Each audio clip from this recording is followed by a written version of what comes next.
Retornando ao centro de atividades, podemos observar que em volta da instituição, como suceder em outras ocasiões de lutas entre as forças do Cristo e os perversos adversários da luz, verdadeira tropa de assalto armava o cerco, numa tentativa de isolá-lo das demais construções, impedindo auxílios que viessem de fora. Ingenuidade da ignorância, que permanece na presunção de conhecer o que não sabe, tomando providências compatíveis com as estratégias terrestres. Eu voltei nisso aqui porque eu achei muito interessante o que ele fala, né? Porque quando aqueles espíritos que eram contrários ao bem se viram um pouco atacados com o atendimento feito ao Anacleto, eles se prepararam como os exércitos fazem entre os encarnados.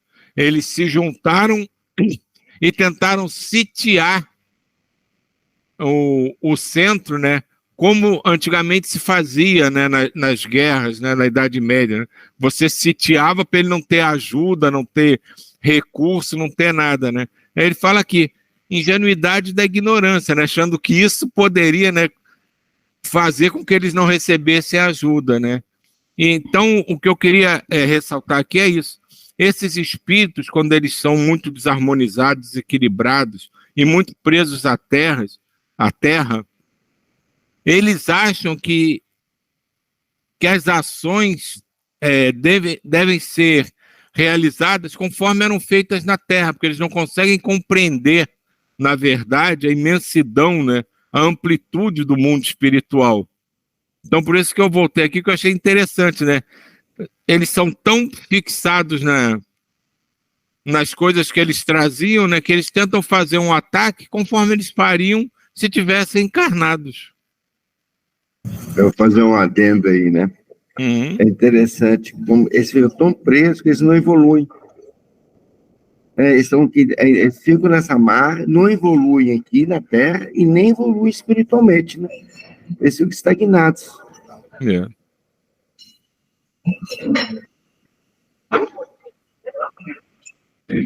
Então, com toda essa preparação deles para atacar o centro, né, os nossos benfeitores se prepararam, né, e vai começar algumas digressões do Dr. Bezerra de Menezes. Né? Então, vamos começar.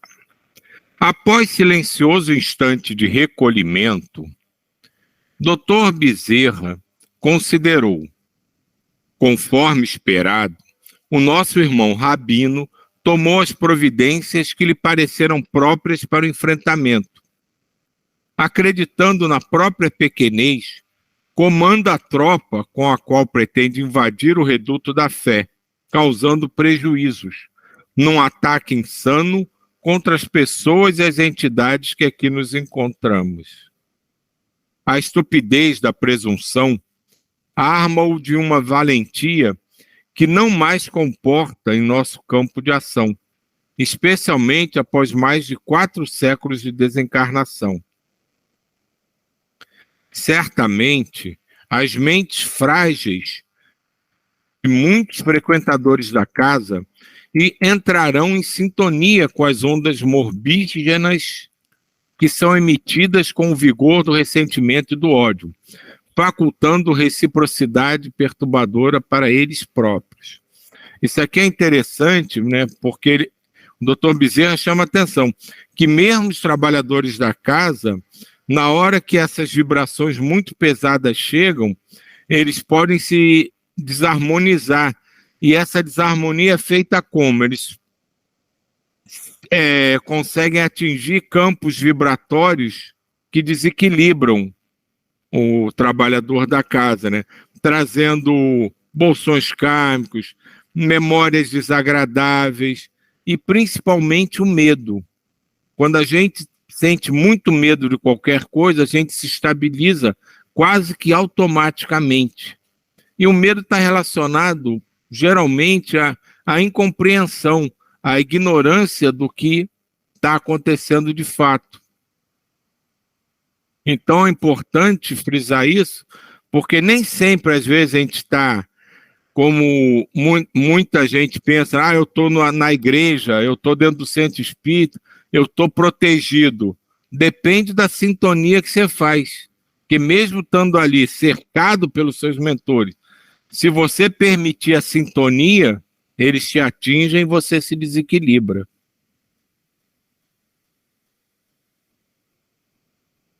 Quanto a nós, diante do desafio, a única alternativa é a compaixão, filha do amor, ao lado do espírito de solidariedade e auxílio, conquistando os violentos para as hostes da paz.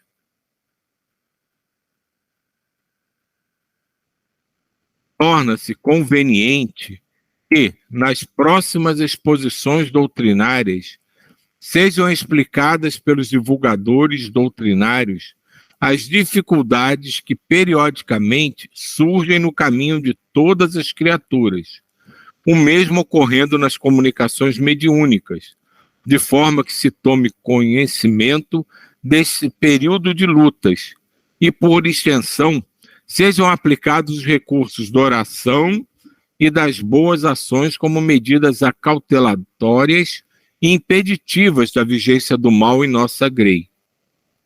Inspirados pelos mentores espirituais, igualmente intuídos quanto à responsabilidade que a todos dizem respeito, criar-se-á um clima emocional e fluídico de segurança e equilíbrio durante todo o período de combate que se avizinha.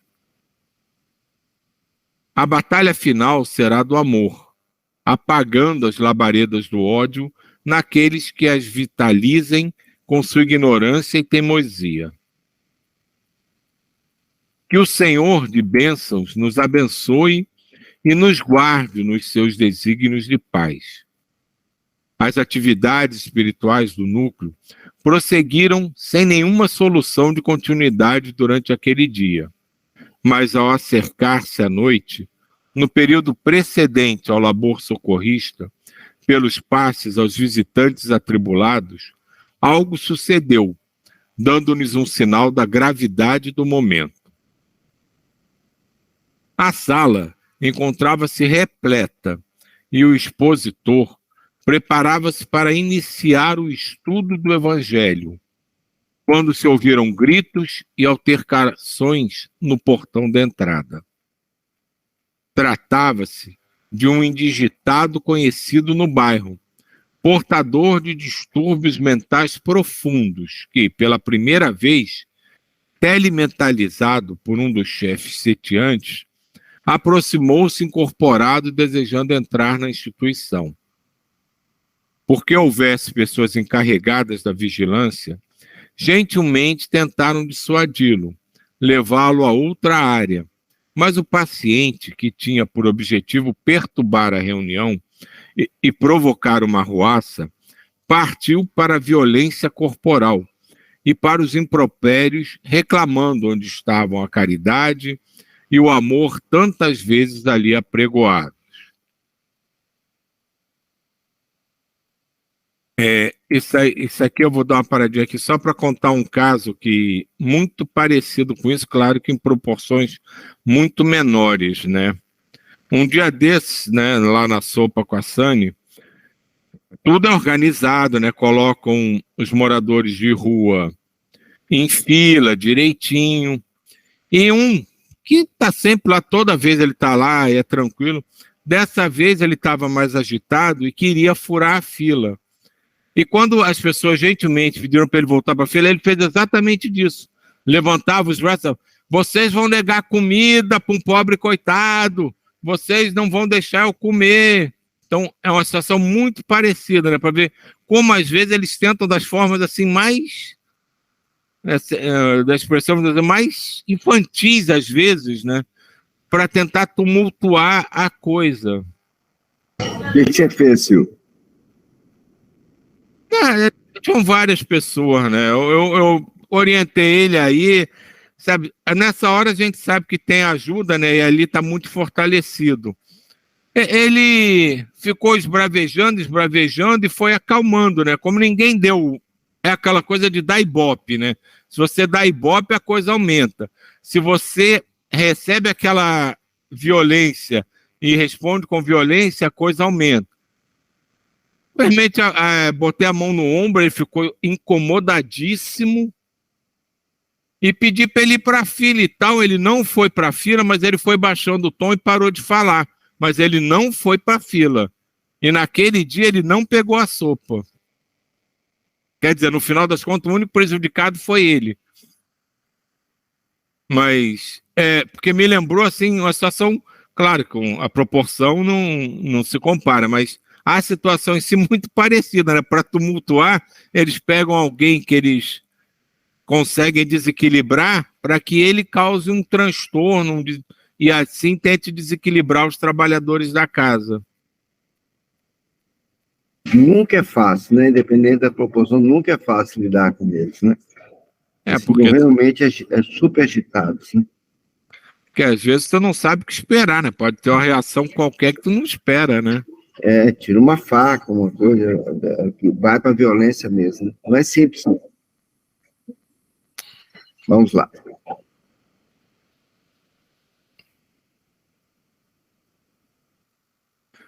Onde estava a caridade, tantas vezes ali apregoada.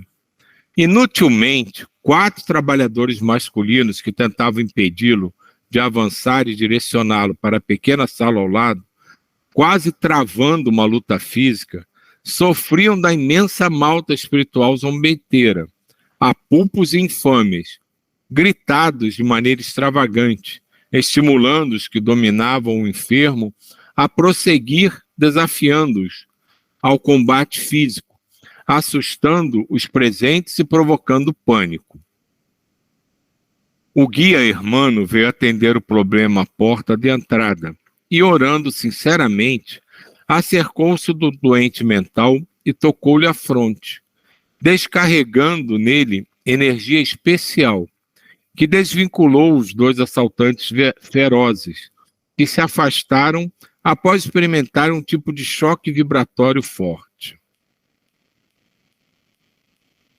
O pobre homem, que havia perdido muita energia sobre a injunção penosa dos obsessores, enfraqueceu e quase desmaiou, sendo amparado pelos auxiliares encarnados que, por fim, o conduziram carregado à sala contígua, onde recebeu carinhosa assistência.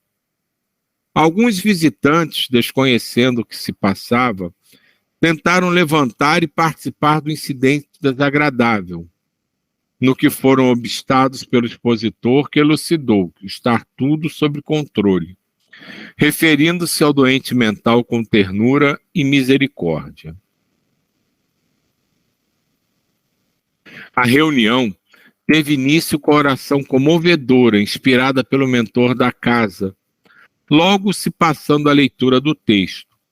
Fora da caridade não há salvação, de o Evangelho, gerando-se uma psicosfera de grande paz e de reconforto espiritual. Com imensa alegria, podemos ver Martina entre os presentes, portando o livro de consolo e de esperança na mão, visivelmente modificada, sem o exagero de pintura e com os cabelos amarrados discretamente para trás.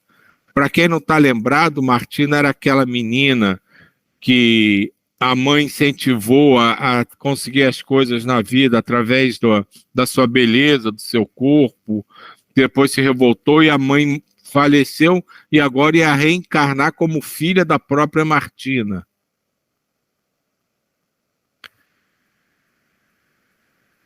Os olhos brilhavam enquanto escutava as palavras iluminadas do orador emocionado. Ao terminar a alocução, os médios de cura tomaram os seus lugares e, enquanto eram propostas as vibrações pelos ausentes, enfermos, desencarnados, aflitos e necessitados, os passos de libertação de fluidos maléficos e portadores de benefícios foram aplicados em clima de legítima solidariedade. Assim, procediam os cristãos primitivos nas catacumbas, nos recintos humildes em que se reuniam, evocando a proteção de Jesus. Mais tarde, os grupos de estudo estariam reunidos e certamente novas tentativas de agressão eram previstas, porquanto a violência é renitente e a loucura sem dimensão da realidade. Aguardamos a noite que tomava conta do dia, jubilosos, ante a vitória no primeiro round da terrível refrega. Como o Rômulo estava dizendo, né? Não tem descanso. Capítulo 9. O grande desafio. Sem qualquer dúvida, a fim de que o mundo se transforme, é necessário que haja modificação do ser humano para melhor, por ser a célula máter da sociedade. Enquanto mantiver a enfermidade espiritual, resultante do atraso evolutivo, nenhuma força externa conseguirá alternar a marcha moral do planeta, desde que os seus habitantes recusem a transformação interior. Isso nos leva a um outro ponto, né? Que é aquela coisa que às vezes a gente tenta ajudar e se frustra porque a gente não consegue ajudar a quem a gente queria, ou ele não responde da forma que a gente queria. E é exatamente isso. Ele não está ainda aberto para receber novas informações, para receber esse tipo de ajuda, né? Às vezes isso acontece com muita frequência, né? A gente vê uma situação, a gente quer ajudar, mas a gente até pensa, pô, eu estou aqui para ajudar, mas o fulano não colabora também, pô, como é que ele quer ser ajudado se ele não faz, também não me ajuda a ajudar? Então é o que acontece, né? Porque eles ainda estão muito envoltos naquelas energias, naquelas vibrações de desequilíbrio, eles não conseguem, na verdade, pensar. E não conseguindo pensar, eles não conseguem perceber a diferença do que quem está ajudando está tentando fazer para aquilo que quem está tentando derrubá-lo ainda mais está fazendo. E é isso que ele fala aqui em relação numa expansão muito maior, né, em relação ao próprio planeta, né? Ele fala, agora a gente está começando todo esse projeto, né, de mudança da mentalidade, né, de transição planetária, né?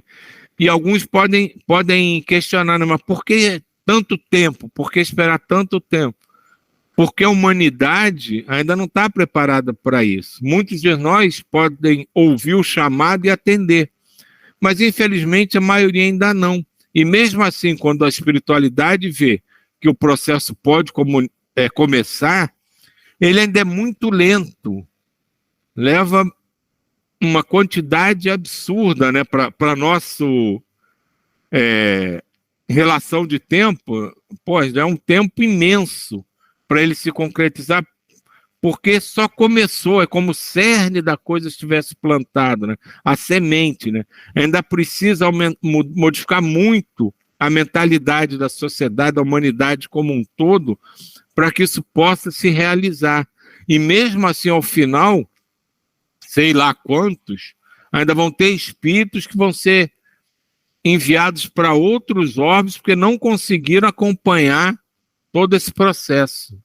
Então, vê como a coisa é difícil, né? Voltando ao Rômulo, não é nada fácil. Então, vamos lá. Capítulo 9. Número 9 sempre tem um significado muito grande. Olha o título do capítulo. O grande desafio. O grande desafio é a reforma íntima. Né? A gente ser a paz que a gente espera no mundo, né? E quantos são os enviados, gente? Quantos já vieram nos dar as mãos? Quantos Cristos já passaram por aqui? Budas, agora estava a Índia aqui, a foto, Mahatma Gandhi. Quantos iluminados já vieram? E a gente continua ainda, a gente, poucos, muito poucos, se elevam, né? Saem dessa onda vibratória. Então, retornando o exemplo que o Silvio deu aí agora, né? manter o equilíbrio. Os infortúnios acontecem, eles estão lá distribuindo uma sopa e chega uma pessoa simplesmente desajustada. Se desequilibra toda a turma, já era. Todo o trabalho da coletividade ali desequilibrou. A energia que é a sopa, porque a sopa não é só um alimento físico, né? É um alimento espiritual daqueles que estão servindo e aqueles que são servidos. É um grande desafio. Esse parágrafo que eu vou grifar aqui é um grande desafio. Ainda dá para ler, acho que mais um pouquinho.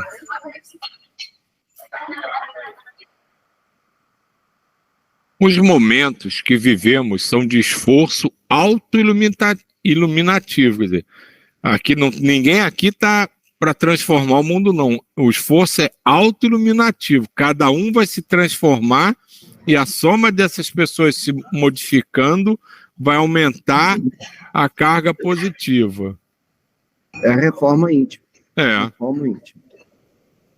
Graças às revelações que descem à Terra com maior frequência e as informações seguras em torno do processo de mudança, oferecendo a visão do futuro que a todos nos espera.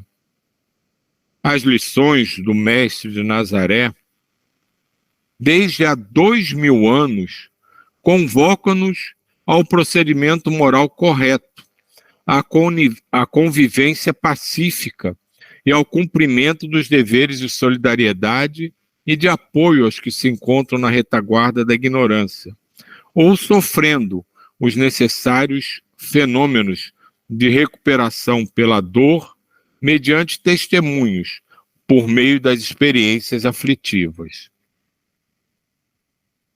Cada um deve preparar-se para acompanhar a marcha do progresso, integrando a legião dos construtores do novo período da humanidade. Esse trabalho eficiente vem sendo realizado em diversos segmentos da sociedade que desconhecem a realidade espiritual, graças ao fenômeno da Lei de Desenvolvimento Ético-Moral. Entre os espiritistas, no entanto, deve ser maior a contribuição renovadora, porque estão informados das ocorrências impostas pela lei que já não podem ser postergadas.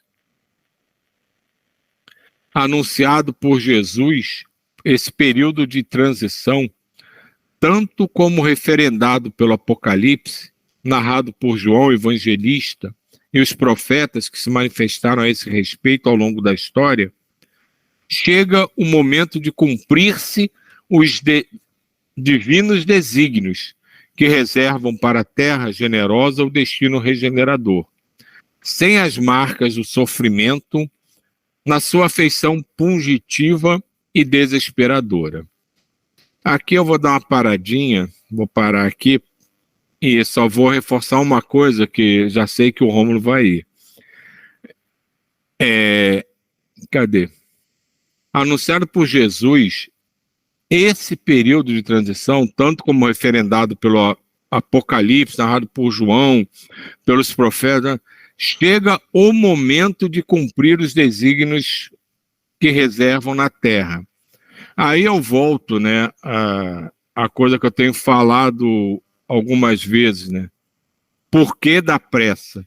Porque chegou o momento, porque não tem mais o que esperar. O processo começou.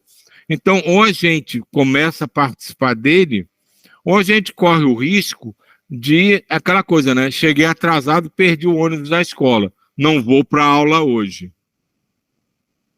Então, esse é o sentido que eu falo tanto de pressa. Que tem pressa, a gente não pode ficar naquela mesmice do cada um a seu tempo. Quando der, eu vou. Hoje eu ainda não compreendo isso, amanhã eu vou compreender melhor. Porque a Terra não está mais nesse passo de espera. Ela começou a caminhar. Ou a gente caminha junto, ou ela vai começar a caminhar e vai se distanciando e daqui a pouco a gente não consegue alcançar. Então vamos lembrar que as palavras comovem e os exemplos arrastam, né? procuremos ser um bom exemplo, seguir o Evangelho, ensinamento de Jesus, amando, amando e amando. Porque a lei está aí, né? Fala aí, esse trabalho eficiente vem sendo realizado em diversos segmentos da sociedade, que desconhece a realidade espiritual. Então, tem uma lei. Vai acontecer, o ônibus da escola vai passar. Então, o que a gente tem que fazer para entrar nesse ônibus, né? Então, seguir o ensinamento de Jesus, amar o próximo ou a nós mesmos, né? E sendo exemplo, gente, sendo exemplo. Sendo a paz que queremos ter no mundo. Boa leitura hoje.